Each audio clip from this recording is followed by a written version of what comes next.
as you start to hire people, I would shift over to more of wearing that sales hat. That is what's going to unlock you to that next level. If I can't get a hold of their references, I don't hire them. Oh, wow. And I tell them in the interview, I say, look, you're not the only one going through this interview. Build a case for why we should choose you. And there's seasons in the business when you're ripping your hair out and you're running around like a chicken with your head cut off, and your third employee quits on you, and you have like 100 customers, and there's no way you can do it with the one employee that's with you. The plane is still going to make it to the runway. All right.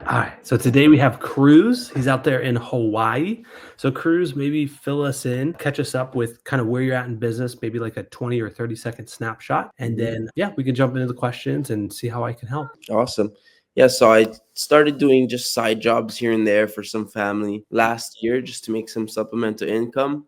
I came across Mike Andes, you, Keith Kalfas, and then decided to go full-time in June this year. So that's when I got my license, full-time, quit everything else. And up to date, I now do 11 to 12,000 in revenue per month solo. And then I'm looking to really grow this thing. And biggest goal, one day, hopefully become like the #1 guy on my island. Nice. And without you, Mike, I don't even know where I'd be. So I really appreciate you. Yeah. So Mike, I guess my question for you, I'm unfamiliar with Hawaii and how big it is. Is that an area that you would want to just have one large business, or are you multiple locations? I think just because I don't want to grow to like 50, 100 million. So if that was the case, definitely multiple locations on different islands. But I think my goal here on this island is to just have one large location, and then maybe possibly like satellite shops on the far ends of the island just to reduce drive time, but likely just one large location here in the central area of the island. Nice. Awesome. So, I mean, dude, 11, 12, 13K a month, like that's really good. And I saw in the notes that you said that in Hawaii, you're able to work really year round. Is that correct? Where like you don't have an off season? Yeah. Okay, that's nice. So the grass grows there just year round then, huh? All year, yeah. Wow. That's amazing. What do you think, Cruz, is like maybe where's the bottleneck right now in your business that is getting you to that next level, right? Like, is it just you right now? And you're looking at kind of like hiring team members for the first time, or maybe you have like what is the bottleneck, or what is like the biggest kind of pain point, do you think, for you? So for me, it's kind of that I'm in that planning stage of getting my first employee. I do want to get 1 or 2 employees by the end of next year, and definitely mowing 12 months year round really helps with that. I might be overthinking the employee thing, but the thing for me is that up until this point, I've done all free marketing. So Facebook groups, Nextdoor, cold reach outs to whoever I could, and then just my website and referrals. So from June to now, it's good growth, but that's also quite slow growth. So I guess my bottleneck is kind of knowing what to do in order to fill the schedule once I do get that first employee. Yeah, I think, do you have like a busy season, like a spring rush out there? I mean, I just started this year, so because in the first half of the year, I was only just taking on like some side jobs here and there. So I'm not too sure. Yeah. Last month, I got quite a few contact forms on my website. And then I did also just redo my website to look much more professional. So I might have been losing a lot of leads through that. But as far as a busy season, I'm not too sure. I think it's mostly when people lose their landscaper, they look for a new one. Or we also have a lot of really expensive homes. Like all the snowbirds like to come here when it's get away from the cold weather. So like I did just get somebody that just bought a house. They found me. So I'm thinking that there might not be a busy season, but more of a slow, consistent throughout the year. Yeah. Okay. Are you like, over the last few months that you have been in business, are you like mowing bi-weekly, weekly, change the schedule at all? Or have you noticed any kind of slowdown in the grass now that it's December going into? I've been mowing bi-weekly ever since June, and our grass actually grows faster during the winter. Okay. Interesting. So that's really interesting. So because you have a unique ability or gift now that you can basically work year round, right? Most of us don't have that. So are you at like max capacity of what you can handle right now, being full time? When I'm able to fill my schedule with projects, yeah.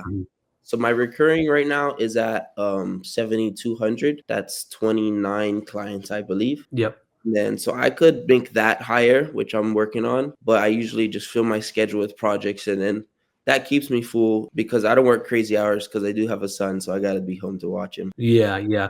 So I would say once you get to the point where you do hire, I mean, you could hire a part-time, go 3 days a week, That's true. or, and then he could cover majority of maybe the recurring work, which would open up your schedule, maybe Monday, Tuesday, Wednesday to like go out and sell. What you don't want to do is just hire a team member and then like we need to elevate you into a higher level tasks, right? Mhm. Some people, not saying you're like this, but some people when they're like, oh, I've got an employee to do the work now, and it's like, oh, I can sit back like at the house or Yeah. on my computer and like not like no, like that's the time now that we get 8 hours a day. Let's call it 8 times 3 is 24 hours back in a day that now Mhm. we can spend 70% of our time selling or Mhm. putting door hangers out or figuring out Google ads and stuff like that, tweaking the website. And so as you start to hire people, I would shift over to more of wearing that sales hat because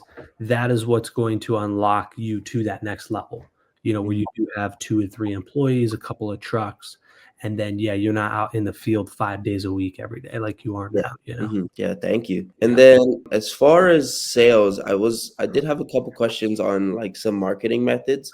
So out here, I tried yard signs, but I called the county and we're only allowed to put it on private property. So we can't put out like 100 of the really cheap ones around the whole area. So I don't think that really converted much because I only had like 10 out on my clients' houses. And then I did order door hangers, and then I started to walk around where I live and kind of the surrounding areas, Mhm. and it's just not really feasible here because everybody has like long driveways, private gates, or like dirt roads, and you got to really trespass onto their property to get to their front door. Yeah. So I was wondering if EDDM is still good.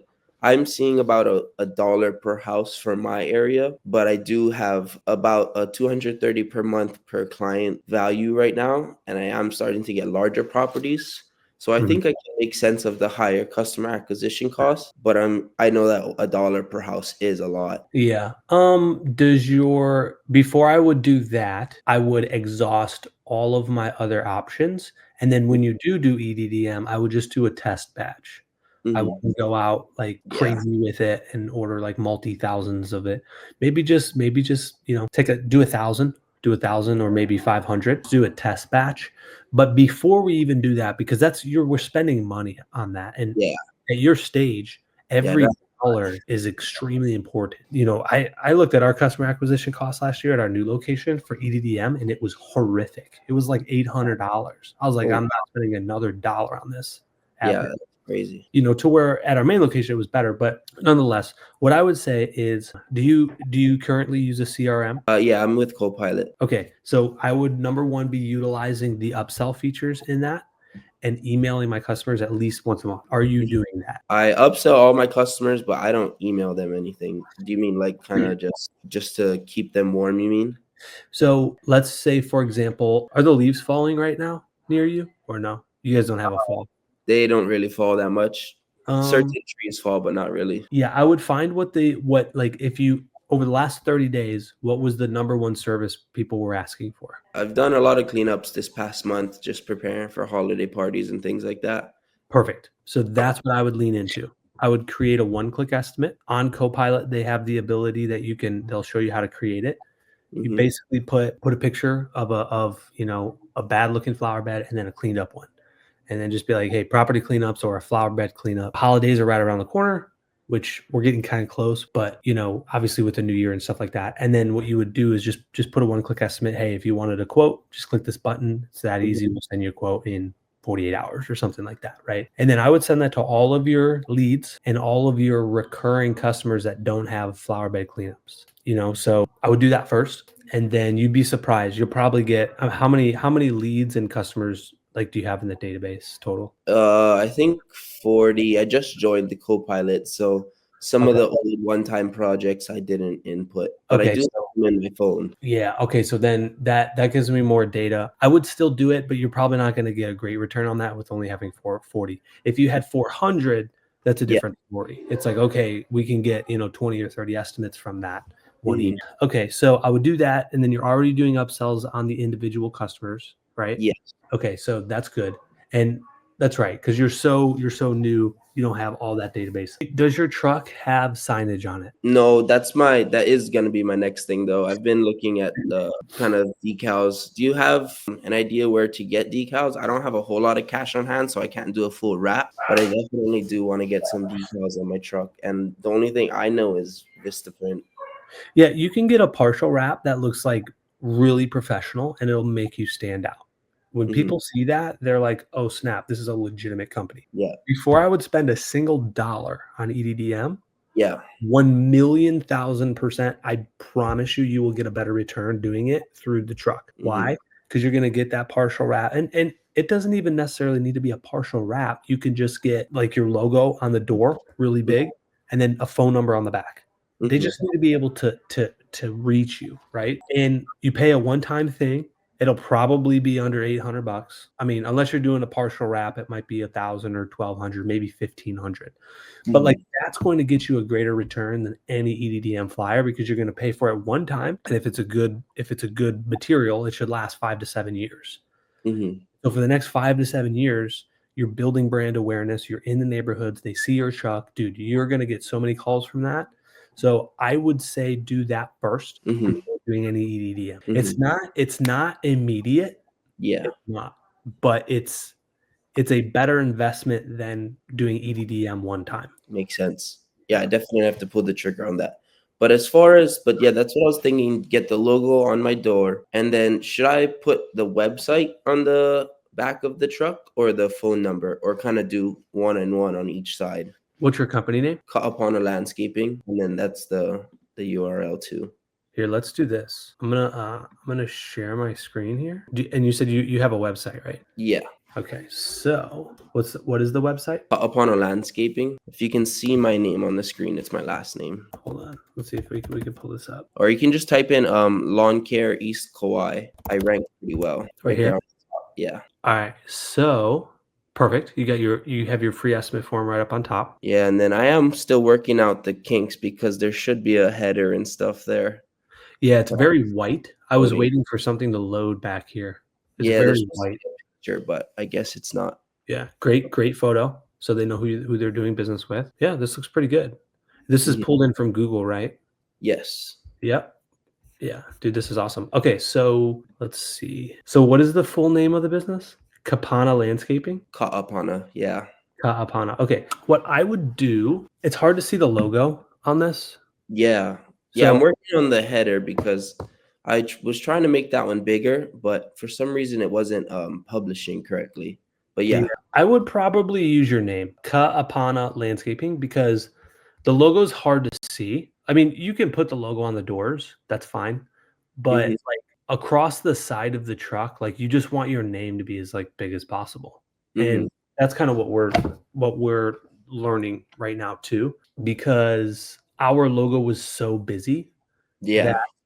people didn't know it. But what saved us is on the back of it, we put militarylawncuts.com. And Mhm. so they know, oh, lawn cuts, mowing. But for you, because it's your name, you could put, is it kaapanalandscaping.com? Yeah. So you could do that across the back. That would work. That would work. Just try to make it as big as possible to where it goes from like the middle of the truck all the way to the tailgate or Mhm. tail light, and then just Yeah. make it nice and big. Kaapana Landscaping. Okay. And then you can put your logos on the doors.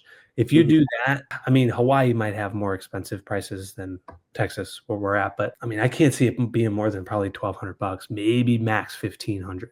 But you would Mm. get it on both sides, and if you could get some signage on the back, so when you're sitting at a stoplight or you're sitting at a Yeah. stop sign, it says really big Kaapana Landscaping. Mhm.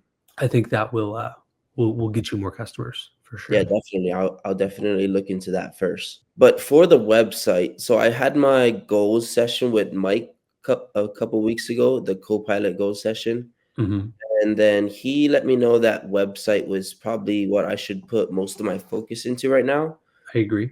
I did the full rebranding, but I was wondering how important is SEO on the website if I'm already ranking high? So out here, it's great for me is that there's not a lot of like online awareness for most of the landscaping companies. It's Mhm. either old guys that have been in the business for 20 years or just people in shorts and a t-shirt with slippers cutting grass. So if you type in lawn care East Kauai, I am actually the number one, or it'll be Kauai. Hawaii is the whole state. That's why Kauai.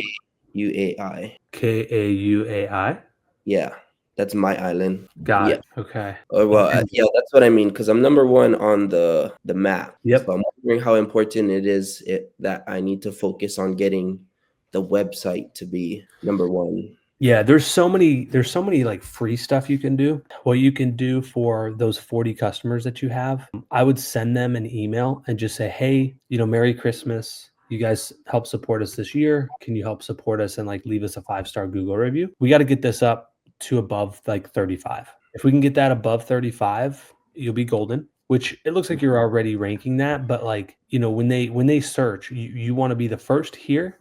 And then Hmm. if you come down here, you ideally want to be the first down here. And then there are people that pay for ads that will pop up here. But it's Yeah. really hard to miss if number one, you're paying for an ad up here, and then they go down to the map and then they see you again. And then they go down to organic and they see you again. It's like they're going to call you. You know what I mean? And like this guy's got 19, this guy's got 9. But yeah, I mean, you just want to dominate this island. I mean, I think focusing on the website, making that as optimized as possible for geographical location, and then probably asking for Google reviews, that'll help, and then also getting the truck wrap. I think like those would be the 3 focal points before spending money Okay. on other things is Mhm.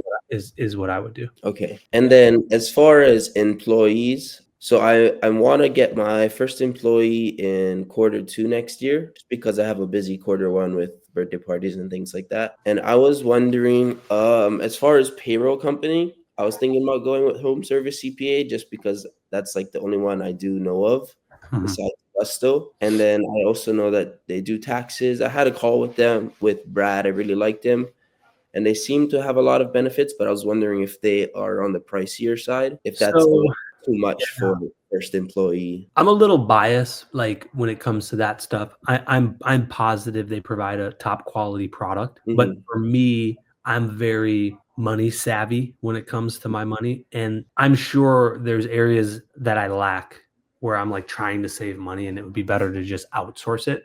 But Mhm. honestly, like in the beginning, I don't think it's wrong or bad for you to kind of like learn yourself. So that way you understand the business, right? Mhm. Like even in the beginning days, I use an Excel spreadsheet for my income and expenses. And And then did you just learn about like how to like do their payroll taxes and things like that online or? well, so we use QuickBooks. You can sign up for QuickBooks. It's like 20 bucks a month, maybe 25 a month. And then I think for every user, it's like maybe 10 or 15 bucks Oh, for okay. every employee. I mean, you're probably going to spend like 30, 40 bucks a month.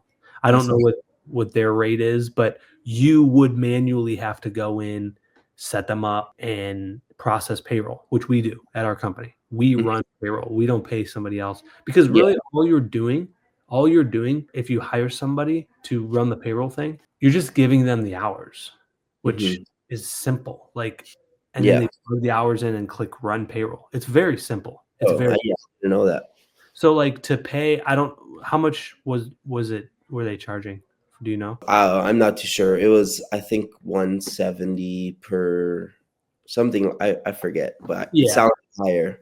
High. So, like, and maybe they're probably helping you out with onboarding a team member too, where you gotta kinda do a little bit more paperwork, but again, in there, you can literally have it to where the employee fills out the information. Yeah. You know what I mean? And then if you have any questions, you have somewhat of a bookkeeper, whether you use them or somebody else. But I think there's some value in doing that stuff in-house when you're small. Is it going to be right and accurate? I'll tell you right now, probably not. But you'll learn Yeah. what's needed and you'll have to ask questions. And it's like realistically, the IRS is probably not going to come after somebody who's doing 10K a month in revenue. Let's be real. Like they're going over after the big fish that aren't paying hundreds of thousands of dollars in taxes. And again, this is not legal advice at all. So you know what I mean? But yeah, I mean, I'm sure I've made mistakes, but talking with the bookkeeper, they'll help you figure it out. But there is some value in that, like even with the income and expense sheets, because like you start to learn, okay, how much percentage of your income goes to fuel, how much goes to wages, and like if you just hire out a bookkeeper right off the bat, sure they send you a P&L, but they don't like sit down necessarily unless you ask them to and go line by line, So yeah, we just use QuickBooks. I think Gusto's a little bit more expensive than QuickBooks, but yeah. That's definitely helpful. I didn't know it was that easy to do payroll. Yeah, and dude, just YouTube it, like how to set up a new employee on In, QuickBooks. yeah. And you'll watch a 4-minute video. Hey, put their start date, their date of birth, and then again, there's a toggle in there that you can send the documents to the team member as long as you have their email, and it'll force them to fill out all that information. So a lot of the heavy load you don't have to do. You just got to go in whether you run payroll every week or every 2 weeks, and then process it that way. That's awesome. So yeah, the only employee questions I had was mainly just kind of the setup and logistics of it. I'm lucky enough that I have a few buddies of mine that already work for landscapers, and they don't like their bosses. They are ready to work for me when I am ready, and I let them know it's going to take some time, but it's nice to know that there's some people that I can employ once I am ready. But I was just wondering, what are your best tips for that first and second employee kind of, and things of just like whatever stood out for you after going through so many employees? I would say just know it's a learning curve. You're not going to get it right on the first one. In fact, we're on our 3rd GM right now, and I'm still figuring things out. I feel like we've somewhat mastered the frontline team and like how to take somebody off the street with zero experience, plug them into our training system, plug them into our processes, and then within a week or two, like hold them accountable. Like we're pretty good with that. With the GM role now, dude, the first time I ever hired a GM, it went horribly wrong. Like even the second one was better. It was better, but you get better, you learn. And as long as you're getting better, that's all that counts. As far as like tips and tricks go, as far as like, I would say that your vetting process is probably the most highest leverage that you have. So like actually doing reference checks. So to me, just so you know, and I'm sure those guys are great. I'm sure those guys that you're talking about are great. But to me, when they say, and it could be the bosses over there. Like if they're like, hey, they don't like their bosses, to me, that's a little bit of a yellow flag. And I'm like, hey, why? Right. And not always, not always. In fact, I've got some team members that like, they were like, yeah, my previous boss was like horrible. And I'm like, okay, is it the boss or is it you? Right. Because like if it was really the boss and they were that bad, and let's just go down this avenue, and they were that bad, their employee turnover rate would be like super high. They wouldn't be profitable, and they probably wouldn't be in business after 5-10 years if they're that horrible that you speak of, right? So like there's a weird balance. I would lean into the reference checks 1,000,000. Like that's the highest level. Like, hey, whoever that person, okay, great. Maybe your previous employer is not a good one, but what about the 2 or 3 before them? Yeah. I'm going to call them, and I want your direct reports. I don't want somebody that you worked with as a friend. I want people that, so when I call them, they're like, yes, he worked directly for me. That's the most valuable reference check that you could ever get. And so, doing it that way will allow you to be very thorough, because everybody puts on their best, suit and tie in an interview, and they're going to say that they're a hard worker and they show up every day. And then just like looking at like their tenure of like how long they've worked at these companies. I get guys that apply that are like bouncing around every 2 months. And I'm like, okay, like I'm going to waste my time setting you up in QuickBooks. And then by the time I'm done with it after a month, you're just probably going to, so just looking into their recent history is I would say the biggest thing. And then that's pretty much all of my like really tactical questions. But the question I had is, if you could kind of go back and tell your first year self something that you know now that you wish you could have known, is there something that stands out? I think so. Yeah, this just came to my brain. I would tell myself that whatever you're going through, whatever problem you're facing and challenge, in 5 years, you will look back and laugh at, like, how small that problem was.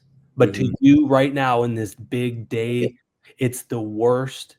You're losing sleep, you're stressed out, and you'll look back 5 years from now and be like, "Man, I remember that first time I went through that problem, it was a nightmare."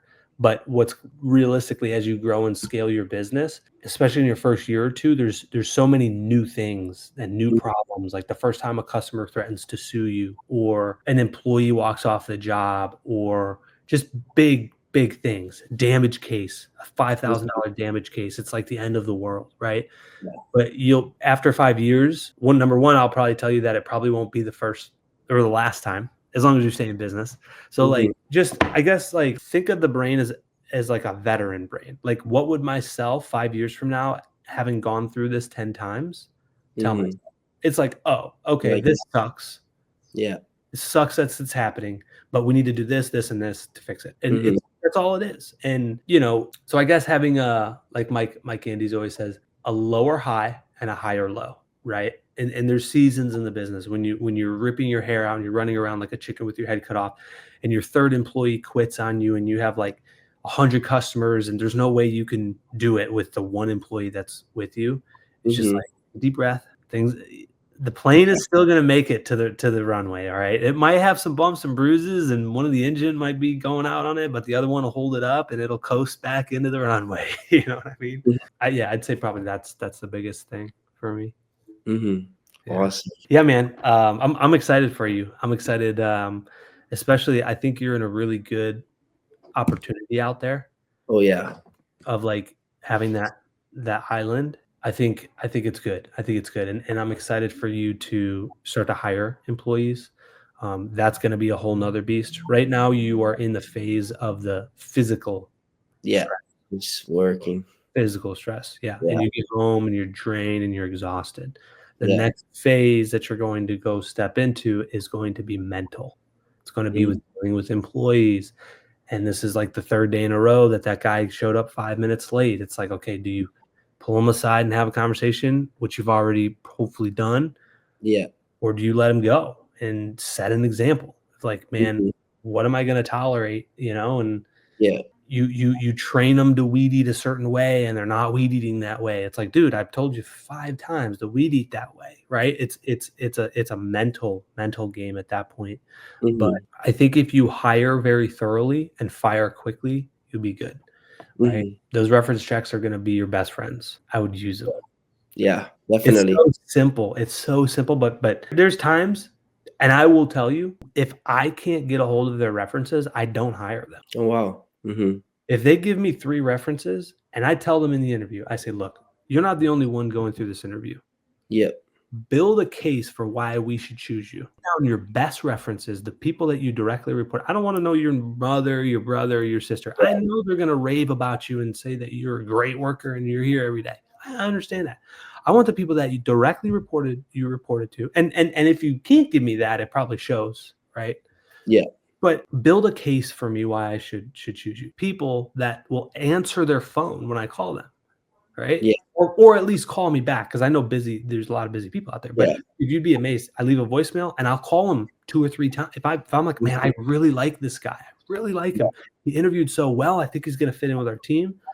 And I call the references 2 or 3 times. I leave them voicemails. If they don't call me back, dude, I Yeah. I'll sometimes reach out to the guy and be like, "Hey, man, I'd love to move forward with you, but I can't. I Yeah. need solid references. Do you have anybody else you can give me?" But you Mhm. got to be kind of careful with that, because I don't know. There's always things in my mind where it's like, what if they're just giving me a friend's number, right? Yeah.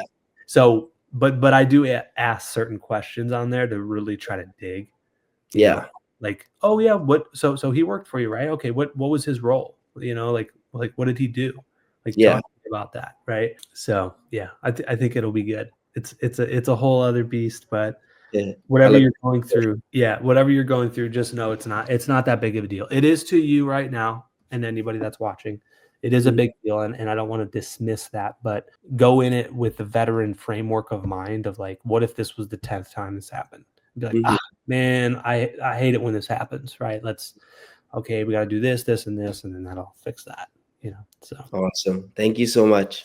Yeah, absolutely, man. Other than that, did you have any other last minute questions? 5 more minutes, but if See, not, that's okay too. you did spark something in my mind about the employees. So after, most likely the first employee will probably be a buddy of mine, and then I don't know where it will go once I get to second, third, fourth employees. So when you're talking about reference checks, I was wondering what your thoughts are on like young kids like out of high school that might not have as much references, or maybe they were just a busser one time, and what your thoughts are on that. So in the US, obviously you can't discriminate age. Mhm. However, for our auto insurance policy, they must be 21 years of age. So we don't actually hire really anybody at all that does not, even if they're just a crew member, if the crew leader is sick, I need Yeah, that person to right.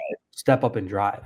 Yeah. Otherwise, the job's not gonna get done. I think with the younger, like, and maybe check with your auto insurance, maybe they do insure people at 16 or 18. If Mhm. that's the case, that's great. I think they'll have, a lot of energy being young, but you'll also get a little bit, I think, of somewhat of a little bit of immaturity, Yeah. where maybe they haven't learned yet or had a job on what accountability means to be there. Mhm. And Yeah. so I think you hiring your friend at first is great because, like, Mhm. you know him, you probably trust him, Yeah. and, maybe he doesn't work out long term, but Mhm. at least it gets you started to, like, have Yeah. somebody there that you trust, you Mhm. know? So, I think you'll find that with the younger age, and it's not all of them, there are really good people that are younger, but some Mhm. of them haven't established just worked before, Yeah. and Yeah. so, it's a learning curve. I think a lot of our best team members, I mean, again, for us, they have to be 21. So, like, yeah, for us, like, our best team members, I mean, we hire older guys too, but the best range that we've seen is like 21 to like 35. A lot of them are like really solid and stuff like Yeah. that. I mean, it is a very physical job too. And I don't disregard people that are above 35. In fact, I will hire them and have before, and but typically, yeah, by 21, they've had a job or two.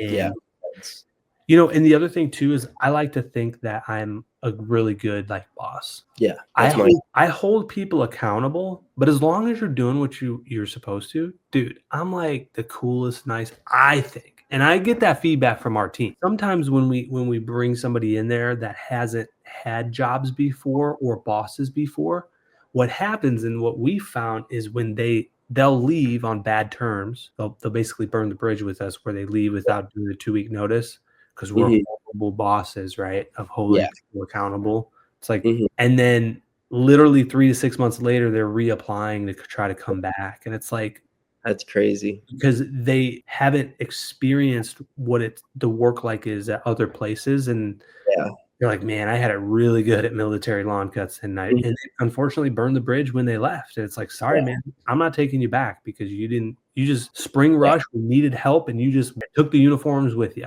You know what I mean? So, I think if you focus on those 3 things though, the website, the Mhm. truck, and the Google reviews, Yeah. that will help get you more work. And then after that, if you do have a little bit more money or maybe spring, summer that comes around, you've been, getting more customers, then maybe do a test batch of 500 to Mhm. 1,000, people for EDDM. Yeah. Oh, do you have time for one more question? Yes. So, another not free, but much cheaper method. So quite a few homes are purchased here, and there's a lot of high-end homes Mhm. that, so like, for example, one of my homes, I make 700 per month on a recurring basis. It's a biweekly mow, and they were a new home. And then I watched one of Mike's old videos talking about sending handwritten letters to new homes. And I was wondering, like, I think I might try that just because it is on the cheaper end and it won't take me that long. And I do have some spare time. I was wondering if I should just introduce myself to the new owner or if I should send an estimate if applicable. We've done the estimate thing before when people haven't asked, and we got a little bit of kickback with that. Mhm. I think they maybe felt, like, insulted. Yeah. I don't know why, but they're Yeah. like, "I didn't ask for this. Why are you sending me an estimate?" And it Mhm. wasn't like 1. right? It was a multiple. So we were like, all right, maybe we don't do that. But I think there's a font on Word document that makes it look like it's handwritten. Oh, That way you nice. don't have to sit there and handwrite it out. Yeah. I was telling somebody else about this because they were doing Christmas letters to all their clients, and I'm like, dude, just print it off at Walmart with this font. Yeah. And it's like kind of, and then you can even put some errors in there. You know what I mean? To make it look like you hand wrote it. But you could do that and then just mail it out through somewhat of like an EDDM form. The other thing that kind of came to mind, and I'm not sure if they have like scooters out there or like an electric bike or something, but if you're saying the driveways are really long, some that might be you're not able to get inside because of the fence, it might be worth to look into like some kind of transportation like that where you can like just jump on an electric scooter and like go all the way down the driveway, put a door hanger, and then go to the next one to where it's Yeah, like I don't know like how well people would take it here, because I did try to. I'm fine with walking, and I started walking down this driveway, and then this old lady started to yell at me. I was like, wow. And I was even pushing my son in the stroller to kind of be more friendly, and she was yelling at me, and I think maybe that's what kind of discouraged me from trying some more, and maybe I should just give it another try, because that was just one person. But yeah. If you get one or two more encounters like that, then maybe it's just like, hey, maybe this area they just don't want people walking yeah, down. But I mean, if you're gonna go up and introduce yourself anyway, dude, I'd jump on a scooter, and then if they don't answer, just leave the door hanger. But at least you can get there faster doing it yeah, that way. I'll definitely think about that. Yeah. So cool, man. Any other questions? No, thank you so much. I really appreciate you having me on, and this really, really helped me. Absolutely. Sorry about the audio. I'm not in my normal space here. All good. We're visiting family, so the audio may not be as great as usual. But and I appreciate you jumping on. I think there's a lot of people that are in your shoes that are really trying to figure things out too. Of like, hey, do I do EDDM or do I do this route? But Yeah. I think if you focus on those three things: website, truck decals, and then what was the third one? Google reviews. Yeah, Google reviews. I think if you do that, you'll be golden. For the next 3 to 6 months, you should start to see good return with that. And then, ideally get more customers and then take that money that you get from the new customers to Yeah. roll into maybe door hangers or EDDM. So Awesome. Okay. cool, man. I'll work on those for sure. Awesome. Are you going to Blue Collar Summit? No, I don't got. It's not in the cards. Yeah. Well, It's a big the flight's probably purchase. super expensive. Very. So, well, cool, man. Yeah, I really appreciate you jumping on, and I think these questions will help a lot of people. So Awesome. Me too. awesome. Well, you have a Merry Christmas, man. And yeah, if you need anything, I'm always active in the YouTube comments. So just shoot away. So Awesome. Merry Christmas. Happy New Year to you guys. absolutely. You have a great day. Okay. Bye. Bye-bye.